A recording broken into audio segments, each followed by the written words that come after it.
गेंडी, ये इनके प्रमुख नृत्य हैं। तो हमारी गोंड जनजाति भी यहाँ पे समाप्त होती है।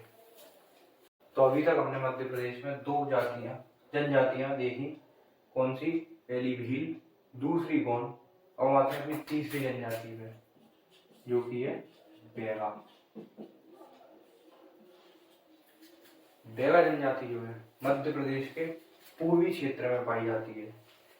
पूर्वी क्षेत्र को कवर करती है। जिलों की यहाँ बात की जाए तो मंडला, डिंडोरी, बालाघाट, शहडोल, अनूपपुर और उमरिया जिले में, मतलब जो पूर्वी क्षेत्र के मध्य प्रदेश के जिले हैं उनमें बैगा जनजाति पाई जाती है। और डिंडोरी का जो बैगाचक क्षेत्र है, डिंडोरी जिले का जो बैगाचक क्षेत्र है वो बैगा जनजाति के लिए प्रसिद्ध है। ग्वालियर के सहरिया, पातालकोट के भारिया और बैगाचक के बैगा, तीनों बहुत ही प्रसिद्ध हैं। उपजातियों की बात की जाए तो इनकी 6 उपजातियां कौन कौन सी हैं? बिंजवार, काड़मेना, रेमेना, नाहर, भरौतिया और नरौतिया।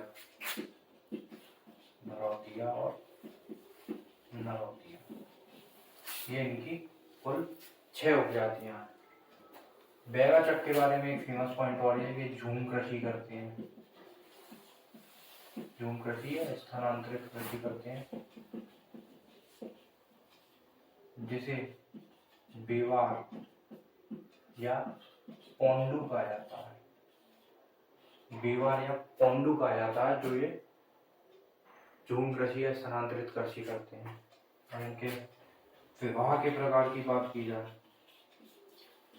तो इनके विवाह के प्रकार में चढ़ विवाह, हट विवाह, लमसेना, पैठुल विवाह, चोर विवाह, उठवा विवाह। लमसेना, चढ़ विवाह, हट विवाह, उसके बाद में चोर विवाह और पैठुल विवाह, ये इनके प्रमुख विवाह के प्रकार हैं। इसके बाद आगे देखते हैं इनके विशेष नृत्य। बैगा जनजाति के जो नृत्य हैं वो गोंड जनजाति के समान ही है। कर्मा, सुआ,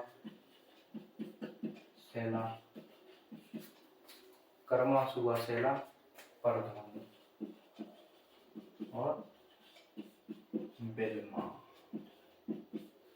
ये इनके प्रमुख नृत्य हैं। कर्मा, सुआ, सेला, परध्वनि और बिल्मा।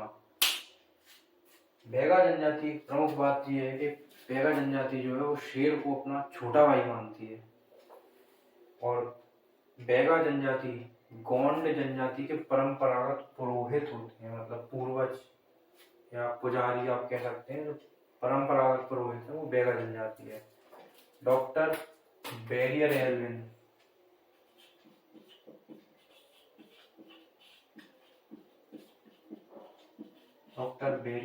ने अपनी पुस्तक द बैगाज में बैगा जनजाति का विशेष उल्लेख किया है। बैरियर एल्विन ने अपनी जो पुस्तक थी द बैगाज, उसमें इसका विशेष उल्लेख किया है। बात की जाए इनके प्रमुख देवता की तो बैगा जनजाति के प्रमुख देवता हैं बूढ़ा देव, जो साल वृक्ष में निवास करते हैं। इनके जो प्रमुख देवता हैं वो है बूढ़ा देव,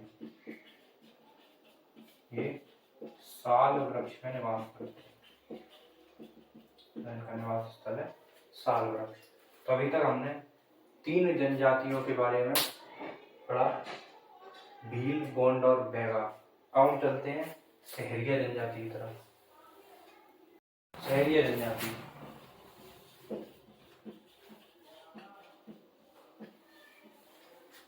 जनजाति मध्य प्रदेश के उत्तरी क्षेत्र में ग्वालियर, शिवपुरी, श्योपुर, मुरैना और गुना क्षेत्र में पाई जाती है और अधिकांश ये राजस्थान में भी पाई जाती है। ये जो सहरिया जो जनजाति है वो कोलोरियन प्रजाति की जनजाति है।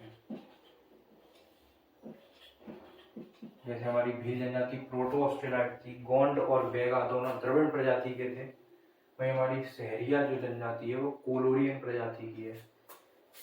पिछड़ी जनजाति अत्यधिक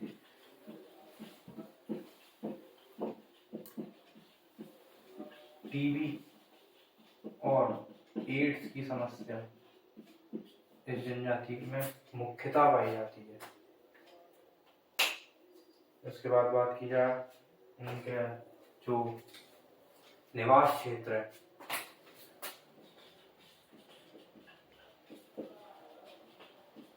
उसको सहराना और एक बहुत बड़े एरिया में 4 से 5 घर होते हैं, उस एरिया को सहराना क्षेत्र बोला जाता है। और इनका जो सामुदायिक भवन होता है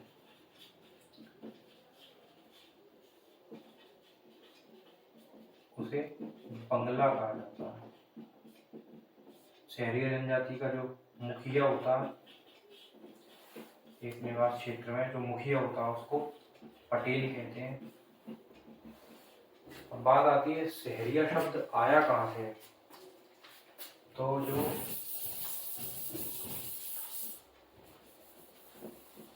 सहरिया शब्द है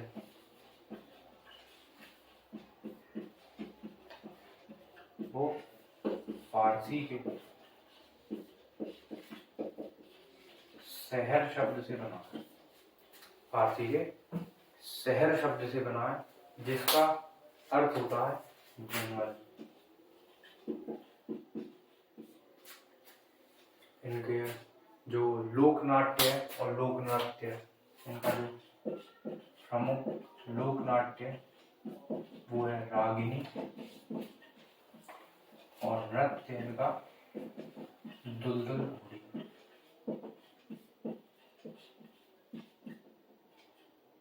जैसा हमने पहले देखा कि जो पूर्वी क्षेत्र में पाए जाते हैं, उत्तरी क्षेत्र में ग्वालियर, शिवपुरी, गुना, श्योपुर।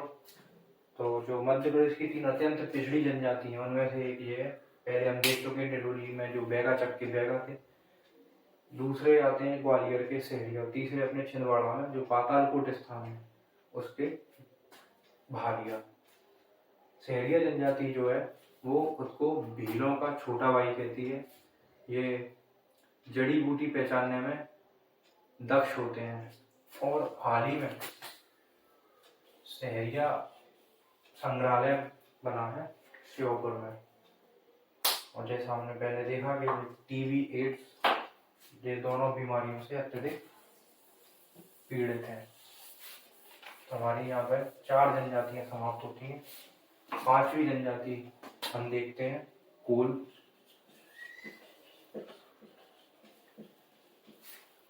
कोल जनजाति मध्य प्रदेश के पूर्वोत्तर क्षेत्र में पाई जाती है। पूर्व उत्तर क्षेत्र में, यानी अगर जिलों की बात की जाए तो इसमें जिले आएंगे रीवा, सीधी, सिंगरौली, सतना, शहडोल और जबलपुर। रीवा, सीधी, शहडोल, सतना, जबलपुर मतलब पूर्वोत्तर के ये जिले कोल जनजाति के जिले हैं। ये मुंडा समूह की जनजाति है कोल जनजाति। इनका जो मूल निवास स्थल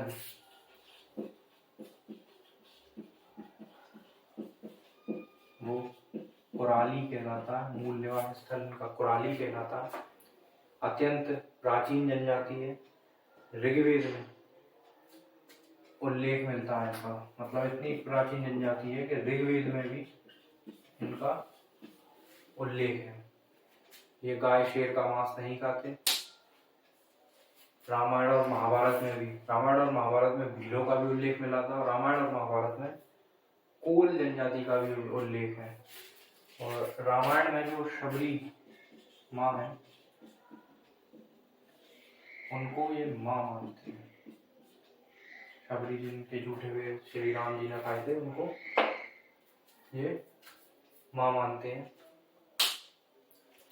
हिंदुओं की भांति रहते हैं, मतलब इनके जो रीति रिवाज परंपरा है वो हिंदुओं की भांति है।